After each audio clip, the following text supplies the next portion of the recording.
Ooh, guess who? We're in Shazambles right now. That's such a cheese. Oh my God. Took it. What a cheesy drop. My God. Outstanding. That's not outstanding. That is a terrible drop to get the prize. Way to play dirty, but way to play dirty. I see how you streamers do it. Every minute to minute, right off the bat. Welcome back to Comic Book Nation. I am your host, Kofi Outlaw. There goes my entrance. There goes our first big joke of the day. So we've blown our load in like the first 30 seconds. It's good to be back. Hi, I'm back. We're going to talk today. We're going to talk DC, and I can already tell this is going to get nuts because as you heard Janelle sort of say with no context whatsoever, true wife joke, that we are talking about the DC universe being in Shazambles. There you go, Peter. You got your joke across. We've done it all. We can retire. Thank you, everybody, for tuning in. This has been Comic Book Nation. But in all seriousness, we got to talk about what's going on with DC. I tried to take 2 weeks off, and these guys held it down wonderfully. Matt, Connor, Janelle, thank you to everybody. Thank you to everybody who stepped in the booth back there. You know, Richard, John, Aaron, everybody else. It was good to be away for a couple of weeks, but they hunted me down where I was. They tased me. They told me certain things about contracts and obligations and money, and we're not paying you to loaf, yada, yada, yada. If it's any consolation, he suggested the tasing. I was against it. It's true. Yeah, I know. I know what goes on here. I know what goes on in this comic book little podcast pool. You gotta kill to stay on top, baby. I know. But we're here not to talk about our problems, problems of DC, of which there are many right now. So for an update, while I was gone, one thing that happened, you guys probably don't know, but this movie called Shazam, Fury of the Gods opened in theaters while I was gone. Never heard of it. Yeah. Have you heard about this? Did you talk about this? And so we had Shazam come out. Shazam flopped, surprise to everybody. And what's been happening since has been juicy drama, baby.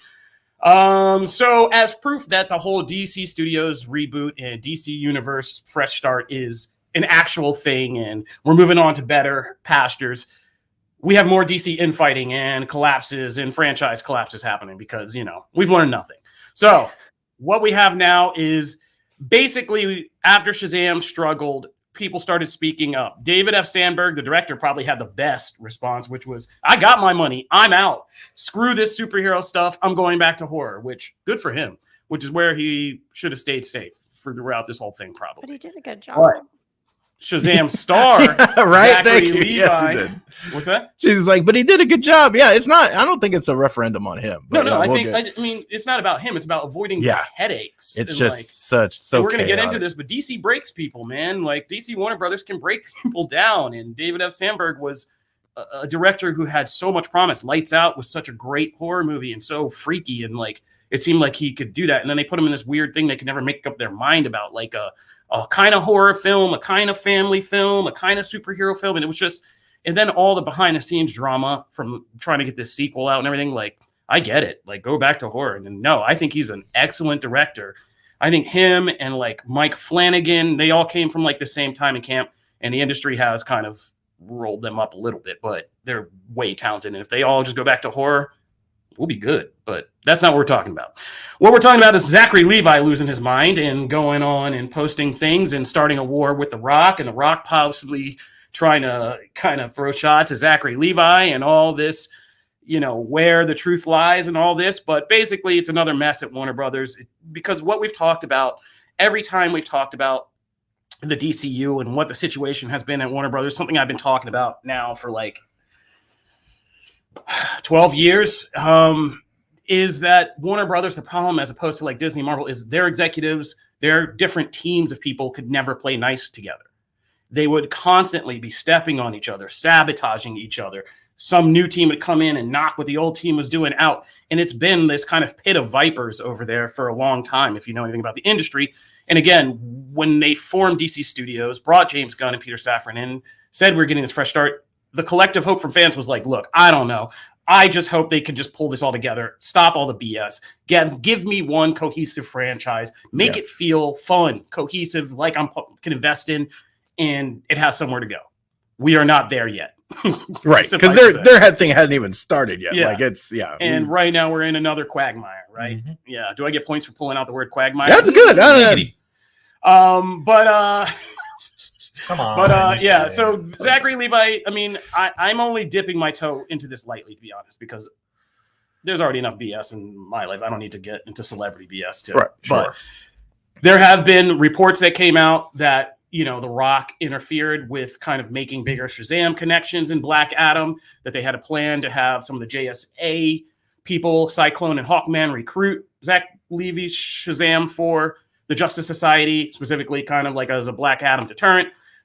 It's been said that The Rock nixed all that and said, no, sir. And he wanted to do the Superman thing. And he kind of forbid that from happening. Zachary Levi threw shade when somebody kind of ran that report, and he shared it as an Instagram story saying, the truth will set you free.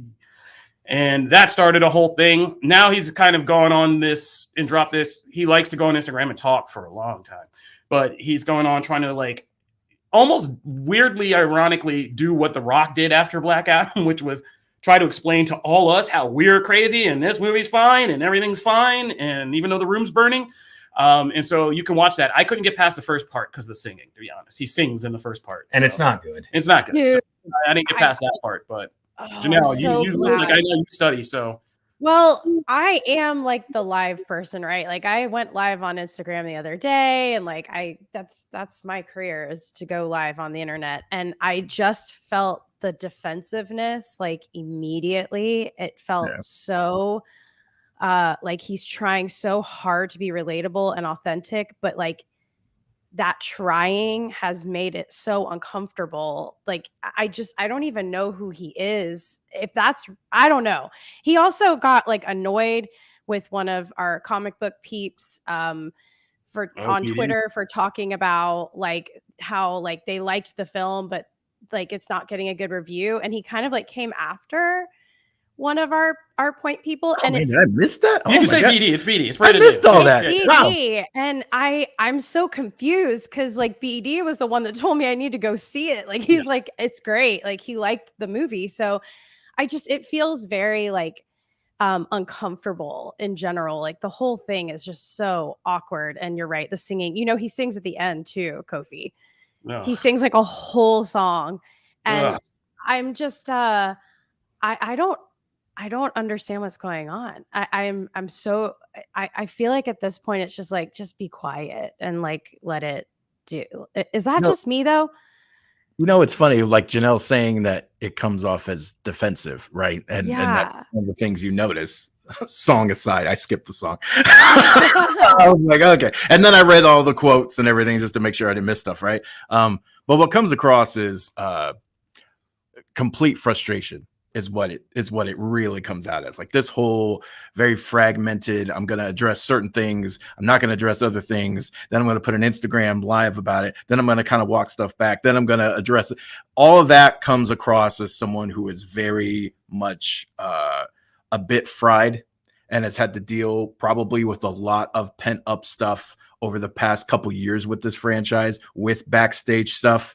And when you have to bang your head against a wall with that kind of thing over time, it comes out in very chaotic and also kind of almost random. It feels random fashion because at one moment you are perfectly okay. I'm just going to let this slide off my back. I'm not going to worry about it. And then someone says that one thing that's like, that's not true. I don't like that. And I'm going to address that. Right. And then that balloons. And then someone else goes, yeah, you probably shouldn't talk about that. And then you go, okay, I'm not going to address that anymore. And then like a couple days passes and the way the internet is, it's so once that target's on, right? Once that lock is on, it's so hard to like tune all that out. And he's getting times 30 or 40, right? What we would get upon any kind of thing. So he's getting that constantly. That feedback's always coming in. That is probably, and the truth is somewhere in the middle, right? Mm-hmm. There's some truth to what he's the report, probably. There's some truth to what he's saying. There's also some truth to probably stuff The Rock has said. It's somewhere in the middle. And he's been dealing with this for years. And now the movie is becoming a lightning rod for grander conversations. And he's probably frustrated. And that's probably where all that comes from. You're a nice and He was like begging people to go watch. I mean, it. I'm just maybe I'm not insulting you. I'm saying you're genuinely a nice person to give him that level of consideration. Listen, I'm gonna give you something from Uncle Kofi's backstreet alley therapy. Oh God. We all wrap ourselves in warm blankets of denial to get through the day. Denial's a river in Egypt, by the way. And it's a nice thing because we all got to survive this world, and so we wrap ourselves in big blankets of denial. And it hurts sometimes when those blankets get ripped off us and we're in the cold, naked world of reality again, right? Yes. That brings up celebrities and actors, okay? You open these movies, you do this, you put on a big costume, you get yourself literally and figuratively pumped up, and it's hard sometimes to face when things don't go the way you want and disappointment. Sure. Yeah. It's hard for all of us. It's incredibly hard when your ego is the size of a small state and you've been pumped up to that point. It's hard to kind of just then come out and admit, like, hey, I did this, I tried this, it didn't work out. Sorry, see you on the next one, and then do the Jared Leto and go get lost in the desert and don't even know COVID happened for a couple weeks, right? Yeah, you know, everybody doesn't remember that when Jared Leto came out of the desert and was like, wait, where is everybody? No, I love that man. Yeah, Jared Leto was in the desert. So much. Go look that up. Wow. And he came out and was like, wait, what's going he's on? like Where's Aaron everybody? Rodgers. He just goes into the dark for 4 days. Yeah, exactly. But then again, we're like, I mean, we're making fun of him, but like, maybe no, you make need fun. to It's do just that. yeah. Maybe when your movie's maybe not doing so well, you turn off the phone and you have your assistant take that as if you were giving him a gun, like a hot gun to hide. That's like, probably the best way to handle I'm it. out of here. Yeah. Like, you know, field all calls. Like, I'll be back in a week. I'm going to Bali or whatever. Mm-hmm. So just, I mean, more actors just need to do that, but they have their obligations. They still got to do press. They still got to smile. They still got to do that. And there's only a few who can kind of keep it real and just say, like, now everybody's looking at Jonathan Majors like he's the guru. He's like, I looked at the reports. I was all right. I don't know what happened to the rest of the movie, but I was all right. Mm-hmm. And that's the part I look at. And that's the part I worry. Yeah. It's like, man, that man might be a genius. Like, because you see these other guys move, like just mounting down. And it's just like, it's just interesting to see like and it's interesting to see, and I'm going to give Marvel Studios some rare credit here, like what kind of leash they have on theirs. Like DC and Warner Bros. May need to hire the same sniper / bone-breaking bodyguard team that like keeps Marvel in line. Sure. They got Renner, and and if you know anything about Jeremy Renner, keeping that man, not even like just keeping that man in your sights and out of a jail cell is a full-time job when he's partying. Like the fact that Warner Brothers still has these actors for 2 of their movies now, back to back, coming out and taking the reins, getting out in public, just talking out of turn is, if I were like a CEO, I would be backslapping everybody. I don't care how big The Rock is. I'd be like, what are you all thinking? Like, what do you all think this is? Do you think you all are Warner Brothers executives? Like, tell me I'm going to take this from an outsider's perspective only because I've dealt with The Rock for a good 20 years. And I want you to tell me if I'm close on this. Here's what this looks like. Shazam, the original one, comes out. It's family friendly, but it's entertaining. People liked it. Made a decent amount of money.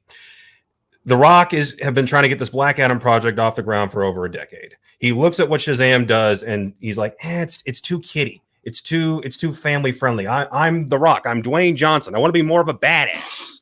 I want this to not just be connections to the Zachary Levi kid movie. I want to be connected to the biggest, baddest guy we've got, Superman. So I'm going to try and use my leverage to position this to where I'm not just going to be a tertiary character in a Shazam trilogy. I need to be one of the faces of the DCEU going forward. So I'm going to leverage my way into doing that. And my movie failed. And then it turns around and Shazam 2 comes out and everyone looks at it and goes, wait, isn't this just like Black Adam? And it kind of connected to that. Yeah, I don't want to see this. This looks boring. Out. So 2 movies fail as a result of one guy trying to make a power play and failing. Am I close? Yeah, I mean, I would even sum it up to bring it back for you guys. I would say, yeah, lessons learned in the Vince McMahon school of business don't necessarily work out in the entertainment business everywhere. You can't just like push around and like, leverage your way and say, screw what everybody says. This is what I want. And here is like, once you start going into like leveraging people against things for your comic book franchise, we're in a different sort of space. And, it is kind of, people have been not dragging the rock still about, because he did come out and he said all this stuff that he didn't need to say. Mm-hmm. We're changing the whole hierarchy of power in DC. There's going to be a new DC after this, blah, blah, blah, blah, blah. And now it's just like, like you said, all of this kind of did tank not one, but two franchises. And it's also, let's be honest, like Shazam 2 didn't appeal to people because they did not have the confidence that this was anything but a redheaded middle child. That was, which is unfortunate because that does not really, that's also why I think there's partly frustration there, because I don't think this is all the movie's fault. Mm-hmm. This is not people. Here's the thing. Shazam, people will say like, oh, like it's a flop and this and that. But I don't see people comparing Shazam to Morbius. It's like Morbius is looked at as a bad movie. Didn't Morbius make more money? Right. But I'm saying it's a bad movie. Yeah. Almost 90% of people coming out of Morbius who paid to see it still went, yeah, that's not a good movie. Right. And that's whatever. People who come out of Shazam are like, oh, that was really fun and whatever. Like, but I think more of the issue has come from all the drama, and that this is along with Blue Beetle. And the only thing that is in Blue Beetle's favor is that no one's seen it yet. There wasn't a first film. Mm-hmm. So he's still fresh and new. So people like they can just do what they need to do and keep him in. There's more faith that he might stick around. But and the Flash is pivotal to the turning point and everything, right? So that's the only reason that thing's been saved from the axe. Shazam is kind of the weird outlier in that it had a sequel, so it was firmly in the old era.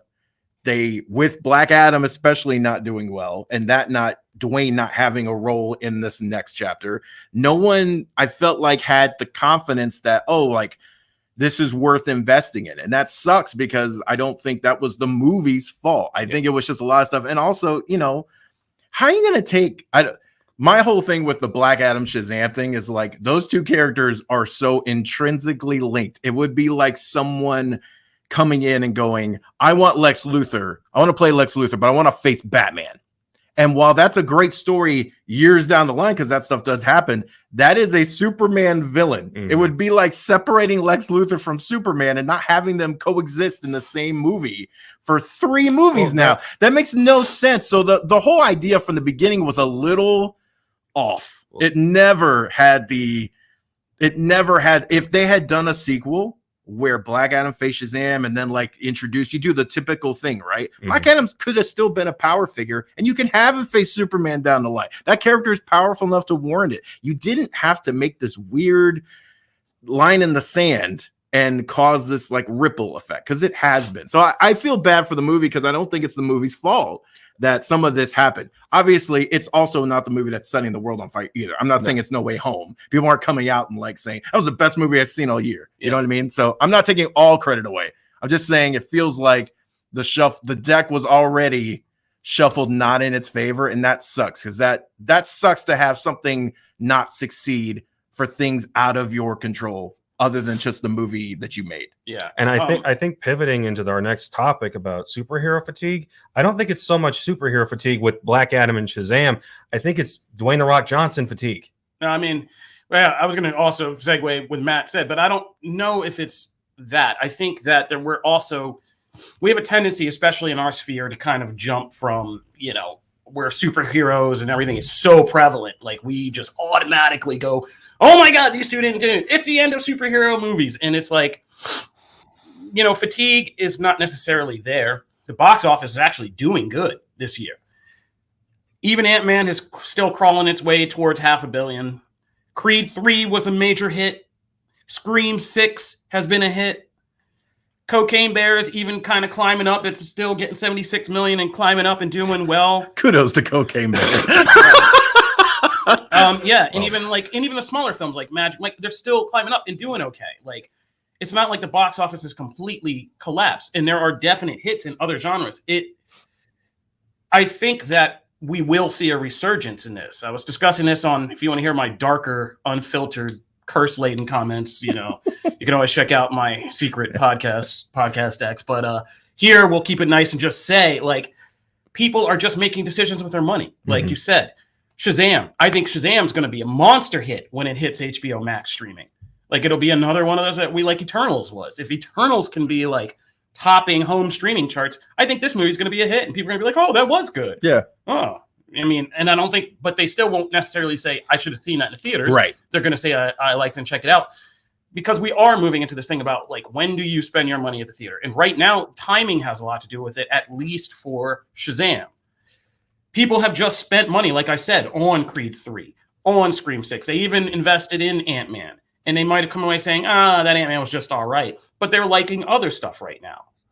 And this week now we have John Wick 4 coming out, which we're about to talk about, which people are saying is the best action movie of the decade, poised for a 70 million opening, over 100 million worldwide.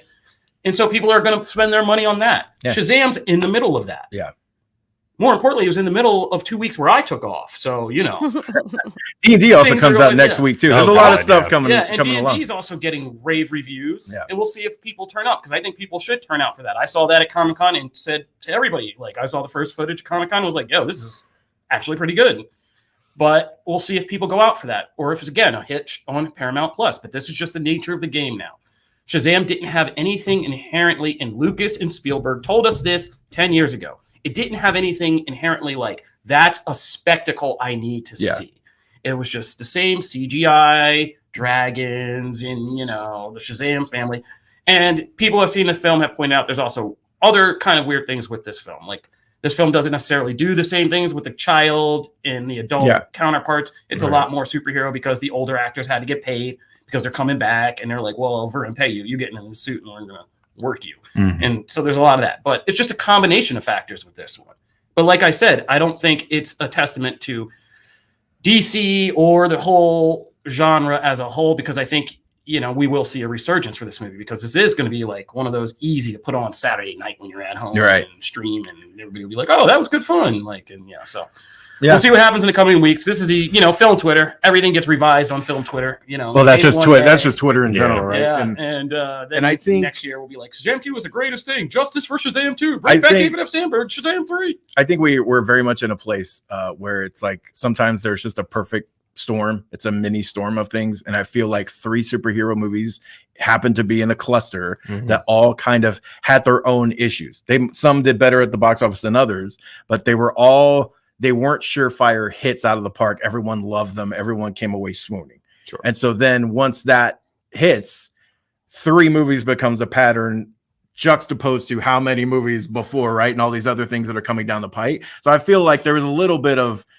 recency bias in those kinds of leap to conclusions. That said, we have complained on this show several times about like formulas and things needed to be shaken up a little bit. And even when it came to Ant-Man, of like the whole thing of Kang being in that franchise seemed a little odd for the kind of the epicness that is Kang and the presence he's going to have. It would have been like having Ant-Man. It would have been like having Thanos in one of the first Ant-Man movies, and it would have been like, well, that would seem weird because that's not what you associate those with. So again, I just think a couple movies. Now, granted, we get to the end of the year and we get more movies and more shows, and there continues to be that cloud.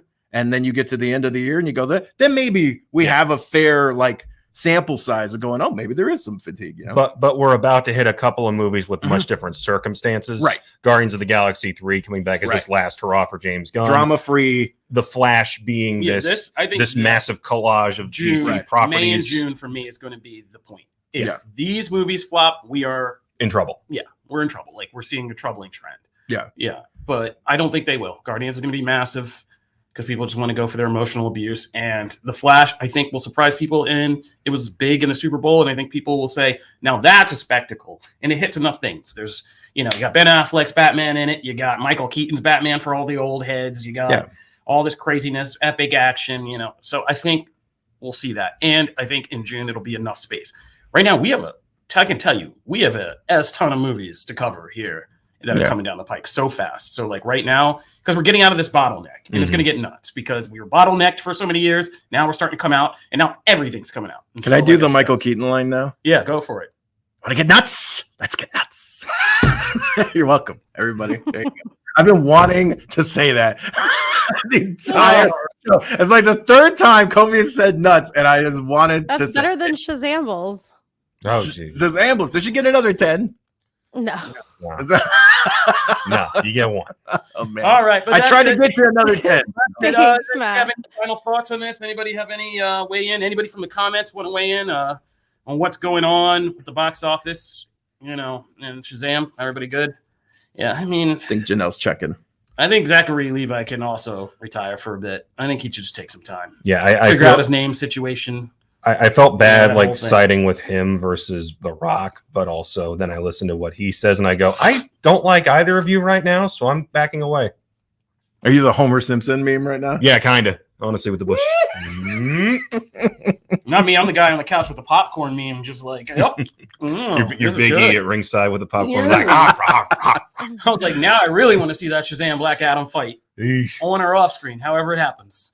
All right, we're going to take a break, but when we come back, we are going to review John Wick Chapter 4, talk about the latest episodes of The Mandalorian and Star Trek Picard. Plus, we got some fun comics to talk this week, including the next in the Batman One Bad Day series. And for Janelle's pleasure, a new chapter of the Doctor Strange comic. Let's So go. stay tuned for all of that. Plus, if you haven't subscribed to Comic Book Nation YouTube, you should, because we growing fast with all the fun stuff we putting on there. And we're going to be doing some more fun bonus round segments today. So come back with us when we come back from break. This is Comic Book Nation.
Welcome back to Comic Book Nation, the only show that does it all for geek culture and the official podcast of comicbook.com, if I didn't mention that before. If you just missed it, we went on a deep dive debate about what is happening in the DCU with a kind of collapse of the Shazam universe. And are we kind of seeing superhero movie fatigue or something else? So if you missed that, be sure to go back to the beginning of the show because a lot of interesting points that were getting made in that. Now, for the second half of the show, first up, we are going to review the big movie release of this week, which is John Wick Chapter 4. So I believe I'm the only one. Is anybody else? Did you see it? I see it tonight. Okay. No, Matt. No. I know. And I know Janelle was front row, right? Yeah. Well, I did my job. And I went to see John Wick Chapter 4. Yeah. And what I'll say in kind of my just non-spoiler brief review here is I definitely think, let's just start with the basics and like what we even do this review segment for. What you want to know is, should you go see John Wick 4? Absolutely. If you've seen all the other John Wicks, I mean, it's a no-brainer. And even if you haven't, it's time to hit Peacock, start streaming them, and then go out and see John Wick 4. People have been calling this the best action movie of the last decade. I don't know if I'm kind of careful with throwing around hyperbole like that, but it is definitely a dope action movie. And Keanu Reeves and director Chad Stahelski are they're only weirdly getting better as they get older. They've been doing this now for 10 years, and they're only getting better as they get older. There are some awesome sequences in this. There are some awesome new additions in this, and there are some crazy kind of franchise expansion things that happen to blow John Wick finally out into like an entire franchise universe. They even throw in a Marvel post-credit scene, so don't miss that if you're going out to see it.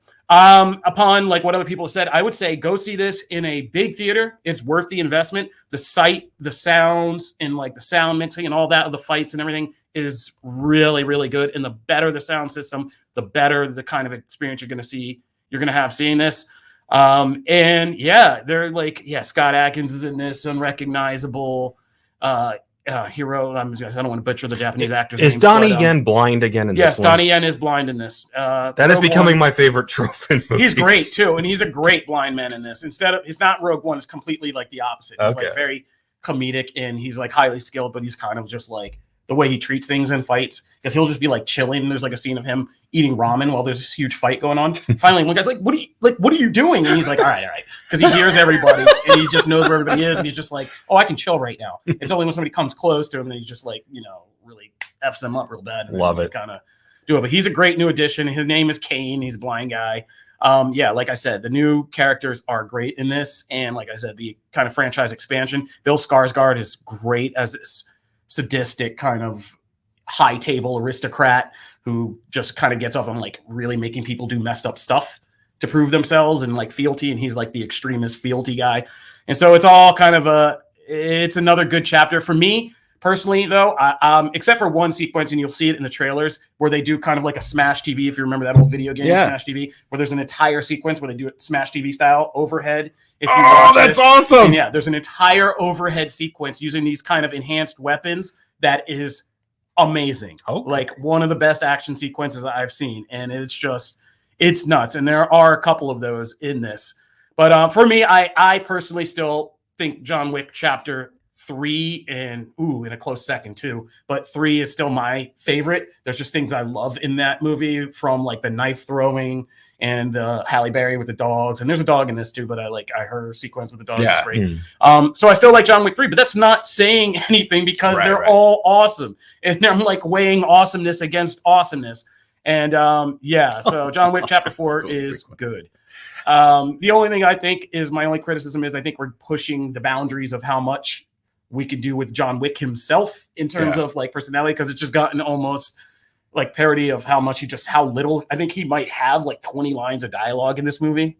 There's not a single conversation really in the scene. It's just him being like, yeah, no, all right. Is it so he's kind of so it's almost like transitioning into a like Rambo Rambo style hard, so the character's there and you can keep pushing it, but really everyone's there for what that character brings with them as opposed to that person, which is fine. I'm actually fine with that. But if you Lance Reddick too, that's awesome. And there's final thing with Lance Reddick, and there are some emotional things that are hard to take in a movie, but all in all, John Wick 4 was really dope. So I mean, we're getting good stuff at the theaters. It's not like we're lacking in good movies, and I think this is going to be a huge one. So yeah, this sequence that you're seeing right here. Oh, they didn't show it, but yeah, there's a overhead sequence in this like Smash TV, and I was just like, I was wigging out like as a gaming fan, and I was like, I can't believe they're doing a Smash TV sequence. This is nuts. But yeah, that scene looks so. Oh, yeah, and Keanu Reeves talked to Brandon Davis about this, like about one guy got hit in a car. Yeah, there's a scene in one of those roundabouts. Yeah. And like where they're just having fights in the middle of moving cars, and like some of that stuff you're just like, oh my god, because stunt performers are just getting nailed by cars, and you can't fake that. And I think the video's gone viral of the scene where a stunt performer rolls down an entire elevator, like an escalator. Yeah, things like that you can't fake. But this creativity of there it is. Oh, that's and so that cool. whole sequence goes on forever because it's through a whole building, overhead like drone style, like, and it's amazing. So oh my god, go check out John Wick 4. That's all to say. I'm not going to keep gushing about it. We got other things to talk about. I will also be doing a bonus round video talking about the spoilers of John Wick 4, the ending, and where the franchise may go from here. So be sure to check the Comic Book Nation YouTube page later today for that. All right, back to things we can all talk about together. Let's talk about The Mandalorian. Man, I've been gone for a couple weeks, right? Yeah. So you guys are free to talk Mando. And I love you guys because you talk things and you guys give good opinions, but I know you'll never step on the ground of going into that deep, dark place that I'm going to go. You're not. We don't go for the jugular. No. We don't go for the jugular. But instead of me saying something, let's start with you guys. Janelle, how are you enjoying The Mandalorian this season? Yo, this was so good. I there's only been one episode that I kind of felt like a little disjointed. I think it was this one, the one that they're showing right there.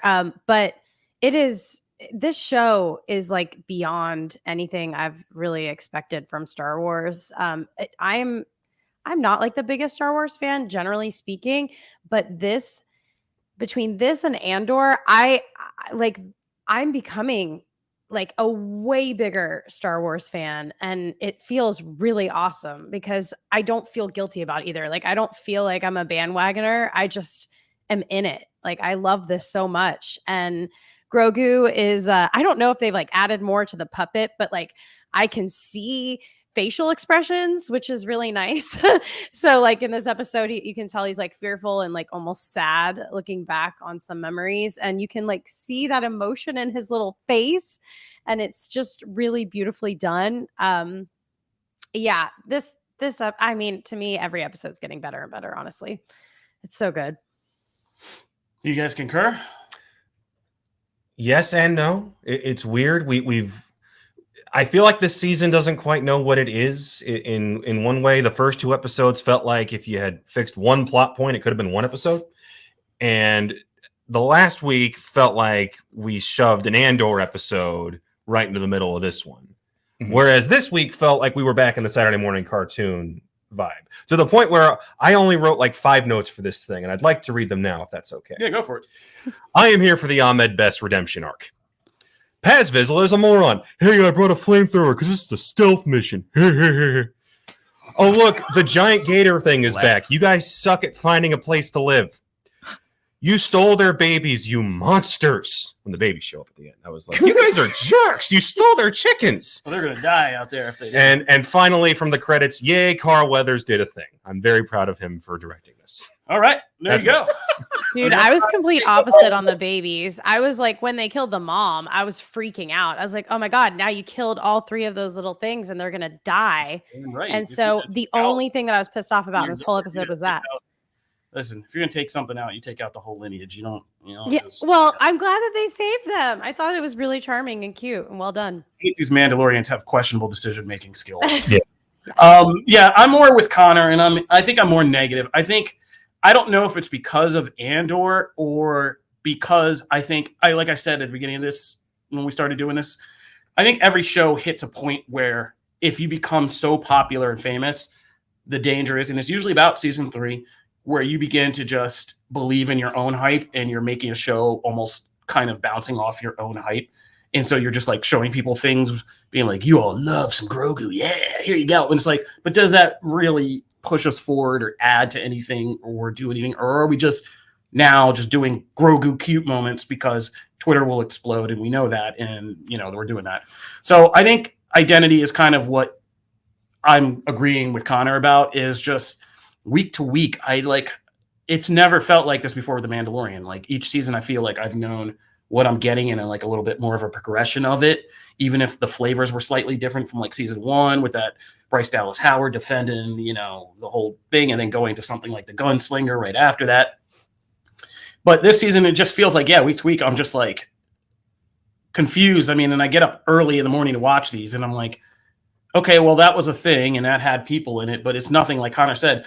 It's taking me more and more time to even just engage and be like, okay, well, what did I see? Like, what was important about this? And like making the content we got to cover. And it's just like, okay, I guess, like, and it's just like Ahmed Best is back this week. That was awesome. Like, but beyond that, it's not pulling me in. It's just kind of like, I'm there because it's The Mandalorian and I'm there. Mm-hmm. So, I don't want to be negative Nelly, but like, I think it's just kind of, I don't know. It's just not hitting me the same. Don't hold back, Kofi. Jugular. I'm not. I mean, it's just not hitting me the same. There is too much of it that feels a little bit too safe and kind of childlike, and at the same time, it wants to get into like some darker, scarier things.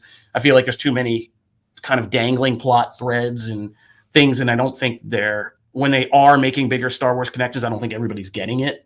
Like, I don't think everybody really understood what that Dr. Pershing episode was about or how it connects to anything in Star Wars, but we watched it because it was a Mandalorian. So And also it is slightly frustrating to see this show get away with things that like every other Star Wars show that I got to do this for gets dragged for. Like Detour episode is like, oh, it's okay. And it's like Book of Boba Fett got dragged for doing that. Like in some of the effects, the Obi-Wan, anyway. But I'm not going to be too negative because it's still overall in the over-under of TV shows and kind of genre entertainment, still one of the top ones and still really good. But like you said, I hope there are kind of more drastic stakes that start to take shape. Like it feels like something's on the line this season and we're not just kind of meandering. I thought the whole going back and quest for Mandalore would be a longer thing. And it was just like, no, we knocked that out. We got the waters. We saw all going back. Everybody's getting new think they're bread. gonna go back. Yeah, and it's just kind of like, all right. But they're going back, Kofi. They're gonna go back and they're gonna find that thing with the tusks. I already forget the name. See, I'm not a diehard Star Wars fan, but they still won me over. Yeah, I think you guys all summed it up really well, but I'm in Janelle's camp. This is my favorite Star Wars thing.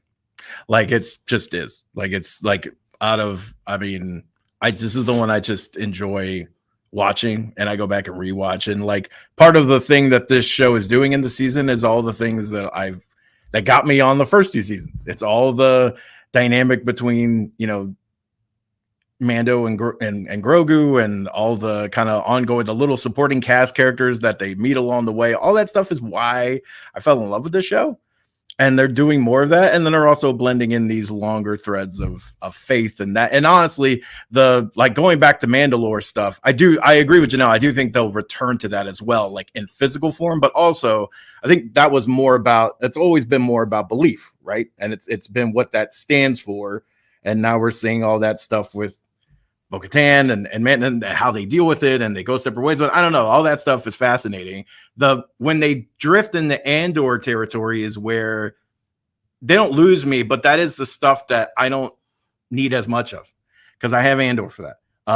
I like when they plant seeds for deeper stories, but I don't necessarily need them to take the Andor approach for the episode. And that's where like that last episode, it was more about how it was edited. It was more that it was literally just like an episode within an episode, and there was 2 bookends, and then everything in the middle was just one long thing. If they had spliced them together better, I would have been down for it. So yeah, I mean, nothing in this season has dissuaded me from that. I smile a lot when I watch these shows. Like that Saturday morning cartoon flavor is what I expect, and what I honestly, it's like when bands don't do a song that you identify with them and you go, I know you're tired of it, but that's why I paid a ticket. I wanted to see you do it live. And I know, yeah. So like, that is why. And there's a part of me that's going to feel like, oh man, that sucks. They didn't do that. I understand why, but like, I want you to do it. I don't get to see one show every 6 years. You do it every night, but like, I don't get to see that every night. So that's kind of the same vibe I have with Mando. I think personally, this particular episode for me just felt like a rehash. Like we've done the giant creature quest every season now. Like, and it's just scary.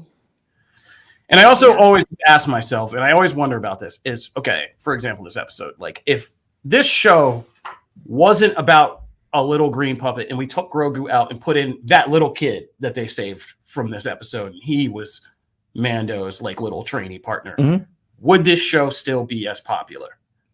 But it doesn't matter. Probably not. But I will say, I agree with you. My favorite episode didn't even have Grogu in it. Level of gimmickry that well, it's not gimmickry. He's a fundamental part of the show. It works because of their dynamic. But I didn't change anything about the character. I just said if you just swap the physical being with a human child in a Mando helmet as opposed to a little green cute but puppet. You can't tie that to Yoda. You can't tie that to the reason why that character got such a big, before anyone knew his name, before when they just calling him the child and they're like, oh, it's a thing that had a tie to something in Star Wars lore. You're thinking you're making an argument now, but you're kind of proving my point. No, I'm not. I'm saying if the kid has gimmickry. No, you're tying the gimmickry to the creature. I'm saying if the kid is a character tied to a character that means as much as Yoda, it shouldn't matter. No, but you can't just swap him out for any old kid. The thing is that this character is tied to someone Star Wars fans adore. If there's another character like that, and they go, oh, it's the son or daughter of this, then it has a different meaning. Then I think you can do that. But you can't just take everything away. Like, it's not just the cuteness. You can't just take everything away from what that character is. That character is tied to one of the most beloved characters in Star Wars canon. Is that safe to say? We don't know that. We just know he's from the same race. They don't have right. I'm saying, but that's the point. That's the point. I feel like the reason I think it's gimmickry is because I feel like somebody in a focus group sat down and said, "Do you ever notice how people become complete idiots about dogs and cats and things like that? I mean, it's like half the internet. Like, let's just do that Guilty. to them. Let's do that to them because we'll guarantee that this show lasts if we just do that same thing to their brains. Say, give them something cute to look at that they can all be idiots about and watch all the time, and they're going to love it. And I don't think that's wrong. But I'm just saying, I think it is a gimmickry that in this episode kind of stood out because now half of the chatter about this episode was just, look at Grogu walking. Like, right. But you just asked a question that expanded the entire, hey, can we swap out the thing? I'm saying per episode, you absolutely have a point. Certain episodes rely too much on just him doing cute things. I'm not arguing that. What I'm saying is you can't swap him out for the entire show and get the same dynamic. I'm going to bow out because, this is the same. I feel like in the end, I can already read the comments. Like, so the same blowback will come as if I were talking bad about cats and dogs. And then I got like lunatics out. You got a bunch of pet owners in here. Can I just say this? Yeah. All right. I think sometimes they rely a little too much on Grogu's cuteness. Yeah. And the first 10 minutes or so of this episode, that was the case. That's fine. But I wasn't arguing that. Yeah, I'm not arguing that. I was talking about his point about the greater, about removing the character from the franchise, and frankly, that's part of what makes it work. It's a father-son, like that's what makes this work. Otherwise, it's just another Star Wars show about dudes with blasters doing stuff. The family aspect of this is what makes this show unique. Wait a minute. Okay, I'm saying it is. So you're saying that. Otherwise, besides this show, Star Wars never deals with family level issues? No, I'm not saying that. Okay. Again, you like to make things into generalizations. No, I'm saying if you take the family aspect of this show, it's just guys with blasters, it becomes like other Star Wars. That's what else about this show? Star Wars project doesn't have family elements. It is like the core of Star Wars. It's not the core of Star Wars. It's a big part of it. It's an important part of certain movies. Yes, okay. Of certain things, but it's not a big part. I mean, you started it. I know. I'm ending. Okay. We're just gonna have to agree to disagree about this point. All right, but okay, we've made it clear. I'm the lowest on the Mandalorian this season. I hope it gets better. Like it. Bad Batch is better right now. Yeah. That's what I would say. That's all I'm gonna say about it. All right. Star Trek Picard. What was Janelle was I was just saying, like, in the end, I think we all have respect for it and like it, but there is so much amazing Star Wars content that people are going to have their favorites and their least favorite, and that's totally valid. Half the people are going to check out most of the amazing content, but Star Wars is the one unique franchise where, people can claim to love it, but check out such a small portion of it, and then we just go from there. And it's uniquely the only franchise like that. Nothing else is quite like that, but that's neither here nor there. I hate talking about the Mandalorian this season, and I'm not going to do it anymore. So let's move on and let's talk Star Trek. So Star Trek Picard is pretty dope. Anybody watching that? Anybody doing that? I haven't, but it's like huge in my stream. Like people love it. They're freaking out over it. Yeah, they should. It's been really good. It's been really good to see the Next Generation cast come back, and it's also been really good to see that it's not just some cheap rehash of Next Gen. They actually are putting their kind of Picard tone and elements. And I think they blend very well and balance each other out. It's less campy and cheesy than Next Generation. It's less dark and brooding and crazy than the previous seasons of Picard. And so it's been an exciting Star Trek story. A lot of surprises. So many characters that we didn't think, or in elements we didn't think would be kind of brought back, popping up. This is not just a Next Generation sequel. It's a DS9 sequel. There's Voyager elements. There's characters that come back from those shows, major ones. And so, Star Trek Picard has been really, really good this season. And I'm hoping that out of this, there are certain elements that they're already setting up. And I hope they do continue to kind of spin something else out of this.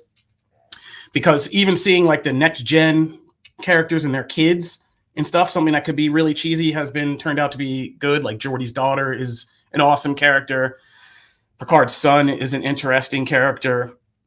And just seeing evolutions of people like Worf, you know, being out there and being kind of a spy in the streets and a warrior and doing all that stuff has been really interesting. So I suggest if anybody's looking for more sci-fi stuff and you haven't really been kind of jumping into Star Trek, this might be a good place for you where you can connect, because I think this story is disconnected enough that if you haven't seen the previous Picard seasons, you can still just kind of jump into this and get a sense of it because it's its own kind of thing. So it's on Paramount Plus, and they also pay us. So please check out Star Trek Picard. And they're not even making me say that.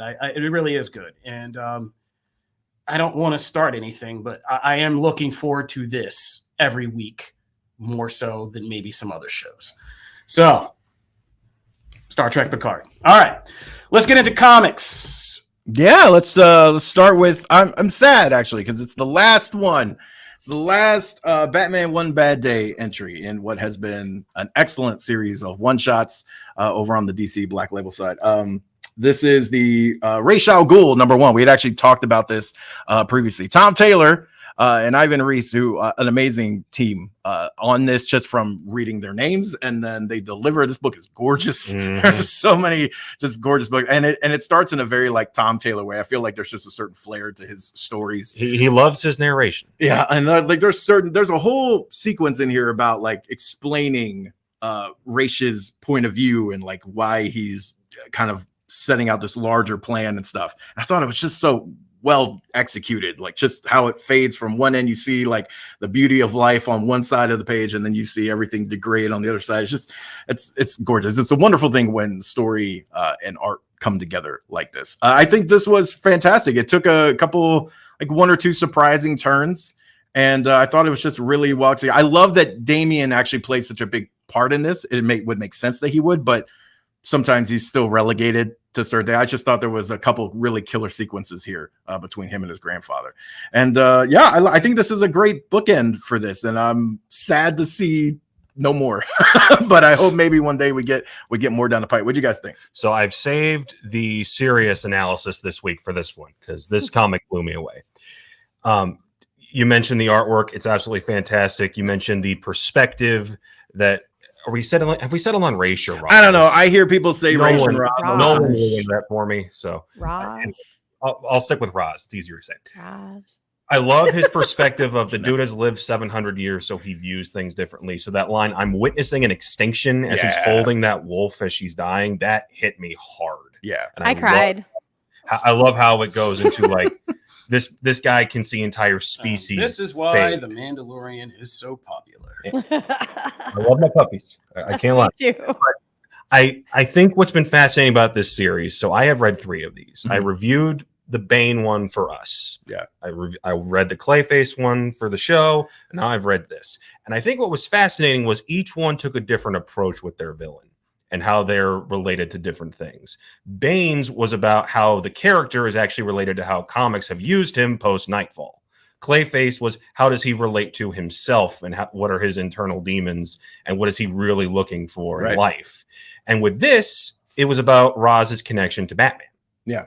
And how I think Taylor came down with the solution is they're both wrong in their approach in some way. They both look at how do we change things. Yeah. Neither looks at we have to change the system in order to actually promote change. They both look at it as no, we both have to affect individuals. Yeah. Batman says I have to either stop individuals who are doing something wrong or save the ones who are doing something right. Yeah. Roz looks at it as I have to kill the people who are doing something wrong and try to put in other people who I think are going to promote that change. What I would have loved to have seen is if his plan had failed and they said, actually, all those rich people you put in favor of the other one, they're still kind of poisoning the earth. And I think that would have been an interesting wrinkle into it, but they didn't quite go that far into it. Like you said, I love that Damian plays a role in this. What has always frustrated me about future Batman stories is that it's like, oh, it's just a matter of fact he's going to go back to League of Assassins. Like, no, I actually would really like to see a version of this where he sticks with Bruce and his Batman. Yeah, exactly. And only other thing is the one downside of any Ra's al Ghul story is that death means nothing. Yeah. Because the moment Batman got stabbed, I'm like, and set the clock for when he's in the Lazarus pit. Right. That's the one problem with that character is that death never has consequence. I agree with you, because that even plays in towards the end when just to make it uniform, I'll say Roz, because I feel bad going back and forth. Roz, when he inevitably dies, and you're like, okay, like that's not final. We'll just wait for the thing. That loses some impact there, towards the end, because he's coming back.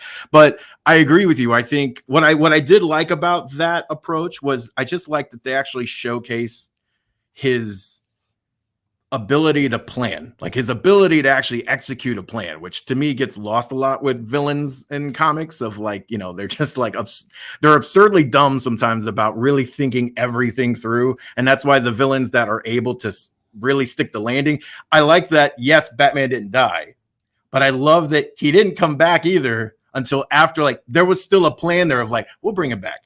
I'm not going to kill your dad. However, he's going to come back after I'm done. And I just always love the thing of like, oh no, when a villain goes, I've already set the plan in motion. Like, you can't, I love those twists in comics because they're authentic. They feel like they're right. The Osmandius thing from Watchmen, where it's like, oh, we did this 30 minutes ago. Like, no, I'm not. Why would I wait? It's like when people in video games you're in a big group fight and they all wait their turn to attack you. They would never do that. They would all storm you at once. Janelle, what'd you think?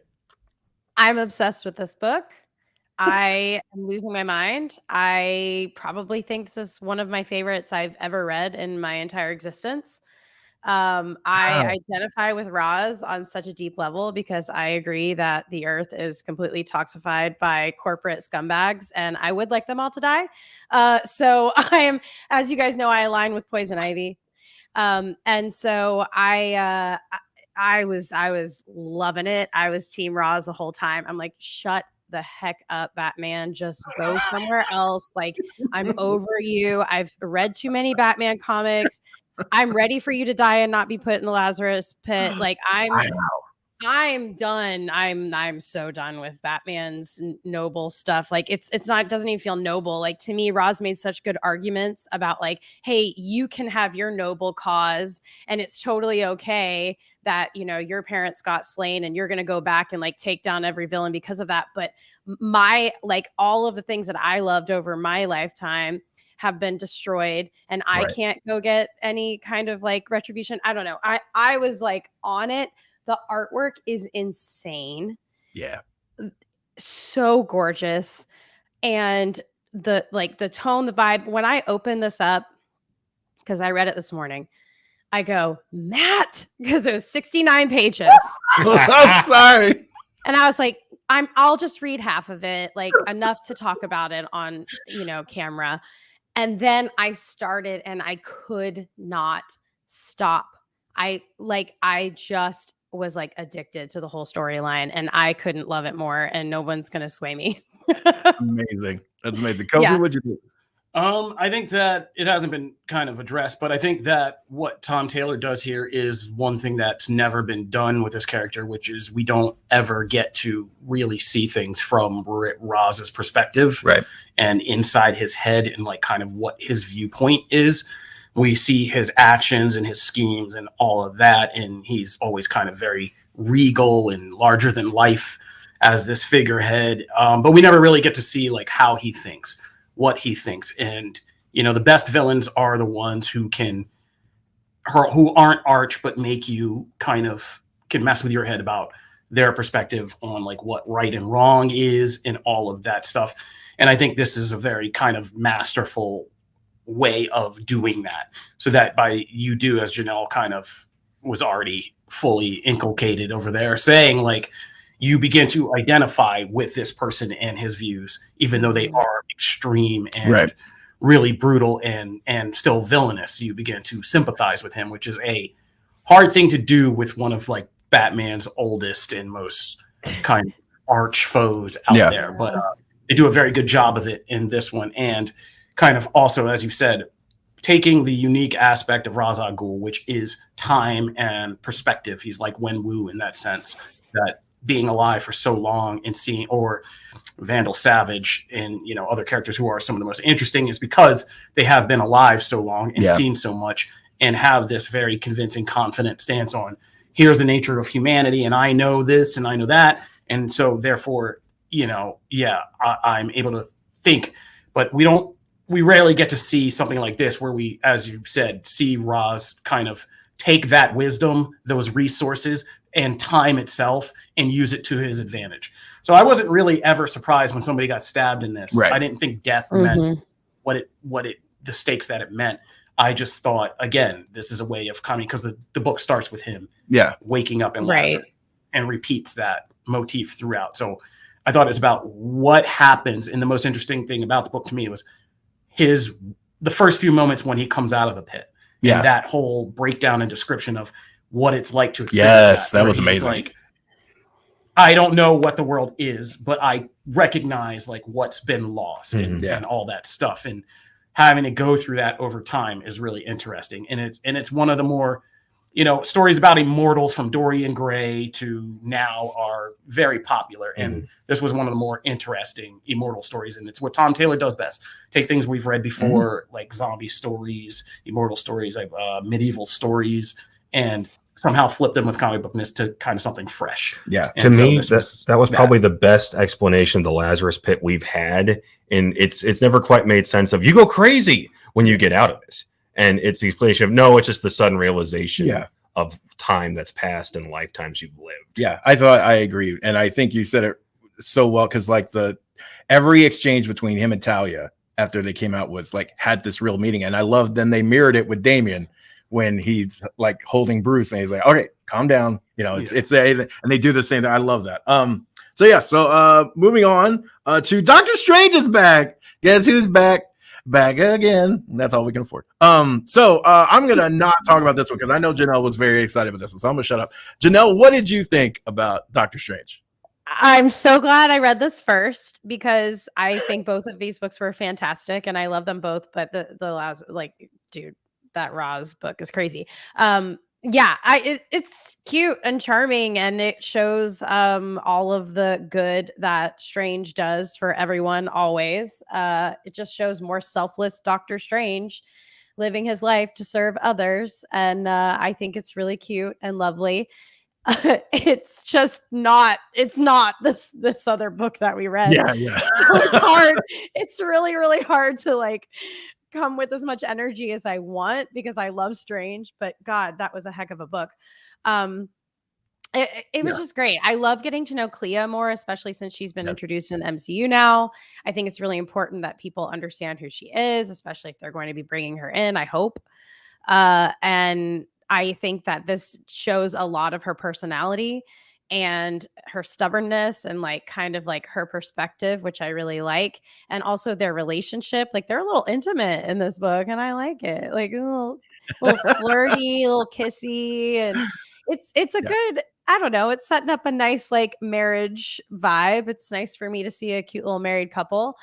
And yeah, I guys, for the life of me, did we read him coming back? I can't even remember it. The death of Doctor Strange. I read the death of, but there was the death of Doctor Strange, and then the death. Clea had her own book, and we read the first issue, but we did not keep up with it here. Thank you, because I'm I can accept that he's back, and I love this, but now I really need to see how he came back. And I do like that they give you the quick little rundown at the beginning. That was appreciated. Yes, they do a good job. And then the cliffhanger at the end is wild. I am just oh my gosh, this just opened up a big old can of worms. Yeah, no, I think you said it best. I think it's on any other week, this would be, my rock star. Yeah, I would love a contender. And then that book just is fantastic. I also love that the Scarlet Witch book we got semi recently kind of had a similar premise as far as hey, I'm opening up shop, I'm kind of the doctor's in. But I thought this book does what I always have a problem with the MCU version, which is I need a relatable and an unselfish Doctor Strange. It's always been my issue with the MCU has a hard time getting that across more. Yes. And the book does such a great job of getting that across in 20 pages. And I think Clea opens that up a lot for him too. Like you said, you just get to see the human side of him more. And I think that's what the book does well. What'd you guys think? Too bad. You get Benedict Cabbage Patch for the rest of the time. He's a great actor. I love him. Yeah, he's great in Sherlock and other stuff. What'd you think of the issue? Read it. Love seeing Doctor Strange as a wife guy. He's pretty entertaining. And I like that they address that. Like most people in the Marvel universe don't get what magic is, so they always have to call him and be like, "Hey, I'm fighting a demon or a trash or something. Yeah. I don't know. So great. You help me out." And he's like, "Yeah, sure. This, and this." Yeah. It's like, no, that makes sense because most, with the exception of like Scarlet Witch and maybe Moon Knight, it's who's going to know the answer? And those people aren't exactly easy to get on speed dial. You know what I mean? Right. Like all of the magic people are super hard to get a hold of, aside from Doctor Strange. Or just nuts. So yeah, you exactly. Don't want to talk to yeah. Kobe, what do you think? I think Jed McKay has kind of figured out that one thing Doctor Strange really needs is a good foil. And, you know, it's kind of arguably the weakest point of the character is not having somebody to bounce stuff off of and just being kind of lost in the mystical loopy goopy of it all by himself. Leia and him and their marital kind of status are really entertaining just as the core of this book. And it's also, and I think that's the most interesting thing to me. It's not all the magical stuff, because there's a big disconnect somewhere in this book that I thought they mentioned at one point, like, you know, you're doing what Moon Knight's doing, but nobody mentioned Scarlet Witch. And I was like, that seems like a big miss. Like, it seems like these books are now kind of aligning themselves to be both magical helpers running magical businesses, but, you know, maybe we'll get there. But just the real entertaining aspect of it for me was Clea and what seems right now like good marital kind of cooperation, but clear signs of where tensions will arise down the line, because Clea is very different than, you know, that dark dimension influence is very different than how Strange chooses to deal with things. Like that whole thing at the end where she just is like, yeah, I'm coming back. Yeah. She's like, yo, let's go. She's like, yeah, I'll go, but I'm coming back and I'm going to kill you. Like, no, real soon.